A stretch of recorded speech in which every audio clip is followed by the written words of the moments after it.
Melt-in-your-mouth butter cookies ready in just 20 minutes. These cookies are perfectly sweet with slightly crisp edges. They can be enjoyed simply or topped with nuts or dipped even in chocolate. Hi, I'm Joni from OneDishKitchen.com, your #1 source for single-serving recipes. Let me show you how to make them.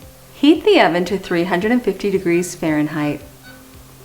Line a small baking sheet with parchment paper or a silicone baking mat. In a medium-sized mixing bowl, cream together 4 tablespoons of softened salted butter and 3 tablespoons of granulated sugar with a hand mixer until creamy, about 1 to 2 minutes.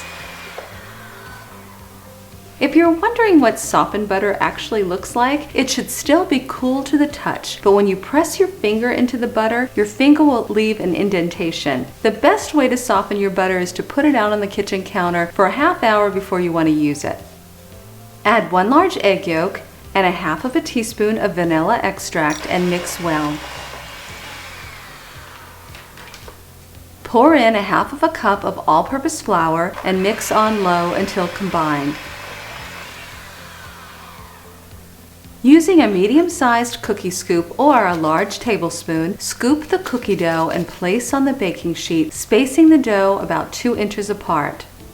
Roll the cookie dough into round balls. Using the bottom of a drinking glass, gently press down on each of the balls of dough. Flatten to about 1/4 inch thickness. You can use walnuts or pecans and gently press a nut into the center of each cookie. You can also sprinkle the cookies with sanding or colored sugar if you'd like. Bake for 8 to 10 minutes until the edges begin to lightly brown. Remove from the oven and let the cookies rest for 5 minutes on the baking sheet. Transfer the cookies to a cooling rack to continue cooling. Be sure to check out these great videos and click below to like and subscribe. And please visit OneDishKitchen.com where we have hundreds of single-serving recipes. At One Dish Kitchen, cooking for one is all we do. Bye for now.